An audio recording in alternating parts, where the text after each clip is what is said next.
और रांची से बड़ी खबर है, झारखंड सीआईडी की एक बड़ी कार्रवाई सामने आई। अभय तिवारी का भाई डिटेन कर लिया गया है, पत्नी को भी सीआईडी ने डिटेन किया है। हिरासत में लेकर पूछताछ एसआईटी कर रही है। अभय के कई रिश्तेदार सीआईडी की रडार पर हैं। सभी बिंदु पर सीआईडी की जांच जारी है। जेएसएससी सीजीएल परीक्षा में गड़बड़ी पर दबिश दी गई। सेटिंग गेटिंग करने वाले पर एक्शन।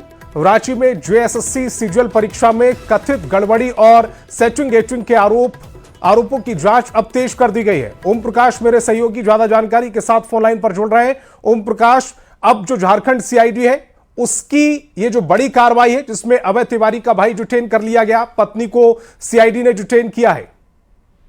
जी बिल्कुल, अगर बात की जाए तो इस पूरे नेक्सस में जो अभय तिवारी है उसे मास्टरमाइंड बताया गया था और अब जो भी लोग उसके साथ जुड़े हुए हैं या फिर जिन लोगों का उसने इस प्रतियोगी परीक्षा में उसने पास कराया वो तमाम लोग जो हैं अब सीआईडी के रडार पर। और इसी कड़ी में अगर बात की जाए तो उनकी जो अभय तिवारी है उसकी पत्नी और उसके भाई को भी डिटेन किया गया है। पूछताछ का सिलसिला जरूरी है और जो आशंका है कि इन पर दबिश जो है वो बढ़ सकती है और बड़ी कार्रवाई जो है वो देखने को मिल सकती है। वहीं दूसरी तरफ अगर बात की जाए तो आज जेएसएससी सचिव से भी जो पूछताछ है वो की जा रही है। उनसे खास तौर से तमाम चीजों को लेकर पूछताछ की जा रही है कि आखिर किस तरह से ये पूरा नेक्सस चल रहा था, क्योंकि जेएसएससी सीजीएल में भी बड़ी घपलेबाजी हुई थी और सुधीर गुप्ता जो कि इस पूरे मामले में कहीं ना कहीं छात्रों के रडार पर थे, अब वो सीआईडी के रडार पर भी आ चुके हैं और उनसे भी आज जो है वो पूछताछ की जा रही है। पूछताछ में अगर बता दे तो जाहिर तौर पर ये पूछताछ की जा रही है कि किस तरह से ये पूरी सेटिंग चल रही थी, कौन से लोग जो थे इनके संपर्क में थे, किस तरह से जो कहा जाए तो जो ब्रांचेस थे जहां पर परीक्षा आयोजित की गई थी वहां पर किस तरह की सेटिंग गेटिंग हुई थी और कौन लोग वो थे जिनके माध्यम से कहीं ना कहीं ये पूरा सिंडिकेट फल फूल रहा था। इन तमाम चीजों को लेकर पूछताछ जो है वो न सिर्फ सुधीर गुप्ता से बल्कि अगर बात की जाए तो अभय तिवारी के भाई अक्षय तिवारी और उनकी पत्नी से भी इस वक्त सीआईडी दफ्तर में की जा रही है और उम्मीद है कि जल्द ही इस पूरे नेक्सस का भी जो लोग अभी पर्दे के पीछे उन तमाम के चेहरे जो है वो बेनकाब हो गए। बता दें कि अब तक इस पूरे मामले में 21 आरोपियों को गिरफ्तार किया गया है और जो कहीं ना कहीं इन तमाम बिंदुओं को ये और इशारा करता है कि ये बड़ा एक संगठन चल रहा था जो संगठित रूप से था और इसे ही अब डिकोड करने की जरूरत है। तो देखना होगा कि सीआईडी किस तरह से अब इस जांच में आगे बढ़ती है। जी, और ये नेक्सस इसमें कितने लोग शामिल हैं, कौन कौन से बड़े चेहरे इसमें शामिल हैं, इस पर भी सबकी नजर रहेगी। ओम प्रकाश, आप हमारे साथ जुड़े, आपका बहुत बहुत शुक्रिया।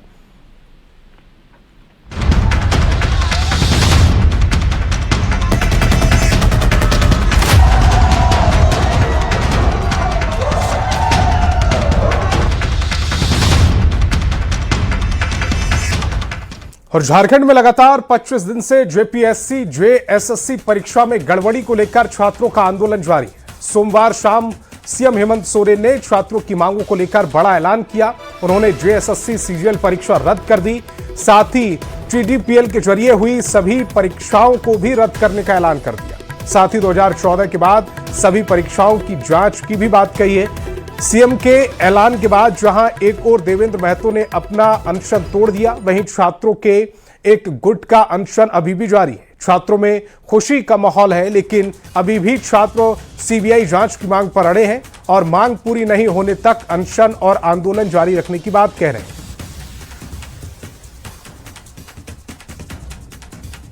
और जेएसएससी सीजीएल परीक्षा रद्द किए जाने के फैसले के खिलाफ अब सरकार ने अपने ही नुमाइंदे सड़क पर उतार दिए हैं। रांची में मंत्रालय के गेट पर सरकारी पदों पर कार्यरत अभ्यर्थी धरने पर बैठ गए।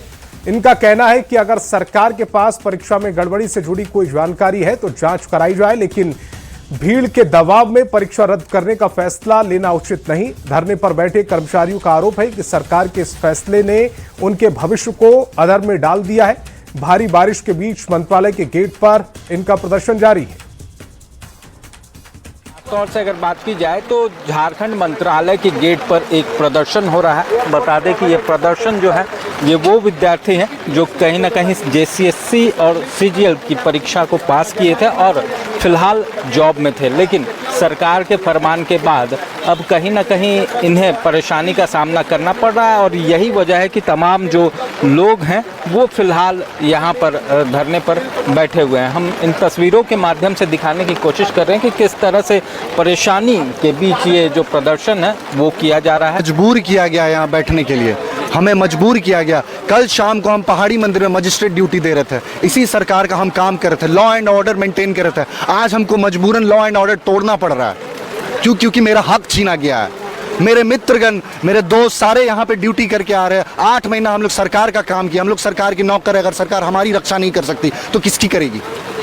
क्या एक भीड़ आएगा और हमारा सारा हक छीन के चला जाएगा? लड़ा है, 1 साल हमने अपना जान झोंका है कोर्ट में, उसके बावजूद कोर्ट के जजमेंट के बाद हमें नौकरी मिला। उसके बावजूद कोर्ट का कंटेम्प्ट ऑफ कोर्ट कैसे कर सकती है सरकार? ये 5000 की भीड़ के लिए भीड़ हम भी जुटा सकते हैं, हम 2000 है। हर कोई अपने परिवार से 4 लोग लेके आएगा। 8 से 10,000 लोग कल के कल यहाँ मिलेंगे अगर भीड़ तंत्र से ही चलेगा तो। ये एक तरफा फैसला है सर। हम लोग को रोड में लाने के लिए एक तरफा फैसला लिया गया है। ये कहीं से भी लोकतांत्रिक, ये किसी तरह इंसाफ नहीं है। हमारा बात आपको जांच करना है सर, हम पूरा सहयोग करेंगे। वार्ता हो रही है क्या? हाँ, वार्ता हो रही है क्या? कोशिश है, लेकिन अब देखते हैं क्या होता है। कोशिश है सरकार से वार्ता करने की, लेकिन आपको अगर जांच करना है, आपको अगर किसी तरह का कदाचार का अगर आपको ये है जांच करना, हम अपना जांच कराने के लिए तैयार हैं। लेकिन अगर हम गलत नहीं हैं तो फिर मेरी नौकरी क्यों छीनी गई? तमाम जो छात्र हैं उनका यही कहना है कि वो गलत नहीं है, तो ऐसे में उनकी नौकरी किस बेसिस पर छीनी गई और सरकार क्या भीड़ तंत्र से चलेगी? ये तमाम सवाल जो हैं वो तमाम जो कहा जाए तो अभ्यर्थी हैं वो उठा रहे हैं। अब देखना होगा कि सरकार ने तो अपना निर्णय सुना दिया है, अब इसके बाद जो छात्र हैं वो किस तरफ जाते हैं। रांची से न्यूज़ 18 के लिए ओम प्रकाश। और पास आउट स्टूडेंट्स पर जेएमएम ने कहा है कि पास आउट स्टूडेंट्स की नाराजगी भी जायज है, लेकिन सरकार ने वही फैसला लिया जो सही था। रोष और नाराजगी भी स्वाभाविक है, कोई भी हो। एक अवसर मिला था, वो अवसर कैसे मिला, क्यों मिला, जायज था, नाजायज था, ये तो जांच का विषय है। परंतु अवसर तो मिला और वो अवसर अगर छीना जाए किसी युवा से तो नाराजगी स्वाभाविक है। मैं समझता हूं, मैं सलाह देता हूं, वो धैर्य से काम लें, सरकार के फैसले के साथ रहें। उनमें मेधा है, उनमें काबिलियत है, निश्चित रूप से वो आगे भी कामयाब होंगे। हमारी शुभकामनाएं उनके साथ हैं, लेकिन मौजूदा परिस्थिति में जो विकल्प थे उस विकल्प के साथ सरकार गई। और जेएसएससी सीजीएल परीक्षा रद्द होने के बाद से सफल अभ्यर्थियों में गुस्सा है। कांग्रेस ने इस पर कहा कि जिन छात्रों की नियुक्ति हुई उनके नियुक्ति पत्र में ही लिखा हुआ है कि अगर सीआईडी जांच से प्रभावित होगी तो उनकी नियुक्ति भी रद्द होगी। तो इसमें तो पहले से ही तय है कि सरकार इस तरह फैसला ले चुकी है। वहीं बीजेपी ने कहा अब तक जितने निर्णय लिए गए वो छात्र आंदोलन के दबाव में लिए गए, इसीलिए मामले को सीबीआई को सौंपना चाहिए। लोकसभा में विपक्ष के नेता, कांग्रेस पार्टी के और हम सबों के नेता आदरणीय राहुल गांधी जी की यह संजीदगी थी, यह उनकी संवेदनशीलता थी और माननीय मुख्यमंत्री हेमंत सोरेन जी की प्रतिबद्धता का संगम इन छात्रों को जश्न मनाने पर मजबूर कर दिया। हम छात्रों को पैलेट गन नहीं चलाए, हम छात्रों के ऊपर AK-47 नहीं निकाला, बल्कि हम संवाद से समाधान की ओर आगे बढ़े हैं, क्योंकि हम जानते हैं कि छात्र हमारे हैं और हम छात्रों के हैं। मैं इतने लंबे समय से संघर्ष कर रहे सारे आंदोलन छात्रों को बधाई और शुभकामनाएं देना चाहता हूं। साथ में सरकार से ये कहना चाहता हूं, अगर आप चाहते हैं कि इसकी निष्पक्ष जांच हो तो इसे तत्काल सीबीआई को सौंपना चाहिए और छात्रों के साथ पूर्ण रूप से जो है न्याय करना चाहिए। जेएसएससी सीजीएल परीक्षा रद्द करने के सरकार के फैसले के बाद भी छात्रों का आंदोलन थमता नजर नहीं आ रहा। छात्र लगातार पूरे मामले की सीबीआई जांच की मांग पर अड़े। इसी मुद्दे को लेकर नेता प्रतिपक्ष बाबूलाल मरांडी ने सरकार पर बड़ा हमला बोला। आरोप लगाया कि सरकार परीक्षा रद्द कर अपनी पीठ थपथपा रही है, लेकिन छात्रों को न्याय दिलाने के लिए सीबीआई जांच से कम कुछ भी मंजूर नहीं होना चाहिए। सरकार ने अपना पीठ थपथपा रही है। सरकार ये कह रही है कि भाई हम एग्जाम को रद्द करेंगे,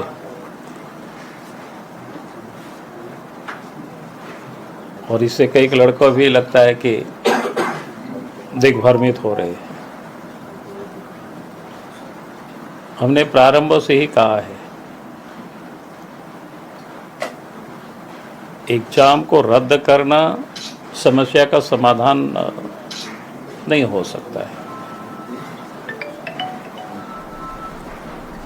समस्या का समाधान है सीबीआई से जांच।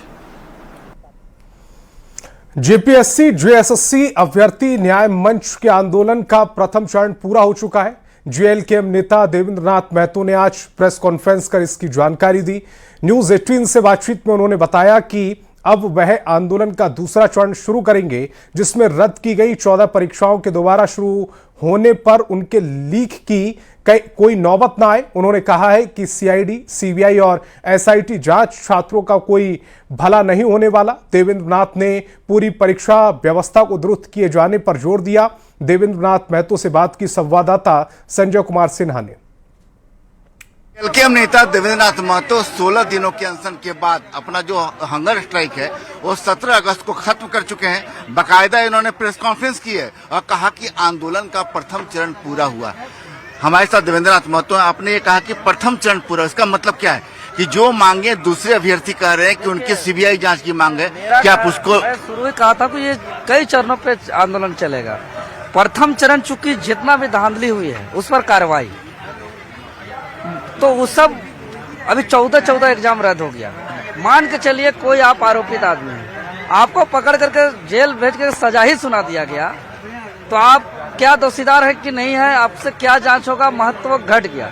लेकिन आने वाला दिनों पे कोई और उसको चोरी न करे, इस व्यवस्था को लाना, पेपर लीक प्रूफ भर्ती व्यवस्था को लाना, ये महत्वपूर्ण है। ये 14 परीक्षा रद्द हुआ तो 14 वैकेंसी तो फिर आएंगे, तो इसका गारंटी चाहिए कि 14 वैकेंसी जो आएगा उस पे पेपर लीक ना हो, मतलब देवेंद्र नाथ धांधली ना हो, देवेंद्र नाथ पैर भी ना चले। देवेंद्र नाथ महतो इस बिस्तर पर जो 16 दिन सोए, अनशन किया, आपकी जितनी मांगे थी पूरी हो गई?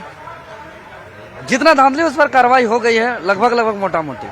हाँ, इतना से हम चूंकि कार्रवाई हो गई, रद्द हो गया, तो अब अगला हम लोग का इसका सिक्योरिटी गारंटी चाहिए कि भाई जल्दी वैकेंसी ला करके पारदर्शिता लाए और युवाओं का समय जो बर्बाद हो रहा है उसको बचाए, और युवाओं को जो जिस सपनों की तलाश में है उसको पूरा करने में पहल करे। प्रथम चरण का मतलब कोई दूसरा चरण भी है आपका, उसमें क्या होगा? रिफॉर्म, ऐसा परीक्षा माने लीक प्रूफ परीक्षा व्यवस्था जिसमें गारंटी दिया जाए कि फ्यूचर में कभी भी पेपर लीक ना हो, गारंटी दिया जाए कि धांधली नहीं होगा फ्यूचर में कभी भी। एसआईटी हो, सीआईडी हो, सीबीआई जांच हो, उससे कोई छात्रों का बहुत ज्यादा भला नहीं होने वाला। भला है रिफॉर्म से, क्योंकि रिफॉर्म होगा तो छात्रों का भला खुद होगा, पेपर लीक नहीं होगा। तमाम बातों को लेकर देवेंद्र महतो अपना जो प्रथम चरण है वो आज पूरा करने जा रहे हैं। करण प्रभाकर के साथ संजय कुमार सिन्हा, न्यूज 18 रांची। रांची समेत झारखंड के कई जिलों में भारी बारिश से जनजीवन प्रभावित है। राजधानी में देर रात हो रही बारिश के बाद कई इलाकों में जलजमाव की स्थिति बन गई। कांके में सुबह 11 बजे तक करीब 44 मिलीमीटर बारिश दर्ज की गई है। सड़कों पर पानी भरने से ट्रैफिक और आवागमन प्रभावित हुआ है। मौसम विभाग ने बंगाल की खाड़ी में बने डिप्रेशन के असर से भारी बारिश, गरज और चमक और ठनका की चेतावनी दी। राजधानी रांची में देर रात से भारी बारिश हो रही है और कई जगह जलजमाव की स्थिति बन गई है। लगातार तेज बारिश की वजह से मौसम विज्ञान विभाग ने कहा कि अगले 24 घंटे में भारी बारिश से राज्य के कई हिस्सों में जलजमाव की स्थिति उत्पन्न हो जाएगी। हालांकि जिस प्रकार से पिछले 48 घंटों से रुक रुक कर बारिश हो रही है, ये स्थिति राजधानी रांची में भी देखने को मिल रही है। आप देखें कि तस्वीर में राजधानी रांची के कई हिस्सों में जलजमाव की स्थिति बन चुकी है। वहीं मौसम विज्ञान विभाग ने हिदायत दी है कि लोग घरों से बाहर कम निकलें, चूंकि इसलिए कि मेघ गर्जन के साथ वज्रपात होने की संभावना है। जिस प्रकार से आप देखें कि लगातार बारिश हो रही है, कहीं न कहीं इसका असर साफ तौर पर आम जनजीवन पर भी देखने को मिल रहा है। लोग सड़कों पर बाहर कम निकल रहे हैं, जो जरूरत के सामान लोग घरों से निकलने के लिए ही बाहर निकल रहे हैं। रांची से निरंजन सिंह।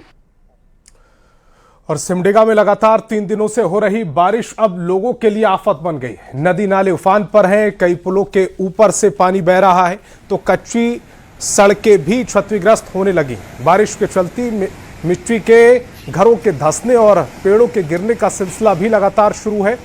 कई जगह पेड़ गिरने से घरों को नुकसान पहुंचा। हालात ये हैं कि लोग घरों में दुबके हैं और सड़कों पर सन्नाटा पसरा है। हो गई लगातार मूसलाधार बारिश हो रही है, जिसके चलते जहां भी मिट्टी का घर वगैरह है या फिर मिट्टी का रोड है वो अब कटने लगा है, बहने लगा है, जिससे कि कई गांव या टोला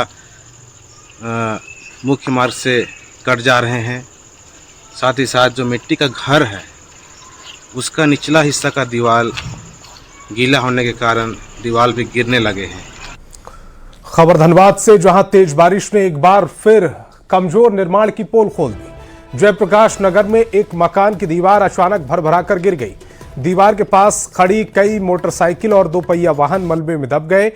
जिस रास्ते पर हादसा हुआ वहां से डीनोवली स्कूल जाने वाले बच्चे और अभिभावक भी गुजरते हैं। गनीमत रही कि हादसे के वक्त कोई दीवार की चपेट में नहीं आया और बड़ा हादसा टल गया। घटना के बाद स्कूल कर्मियों और स्थानीय लोगों ने मोर्चा संभाला और मलबा हटाकर रास्ते को साफ किया।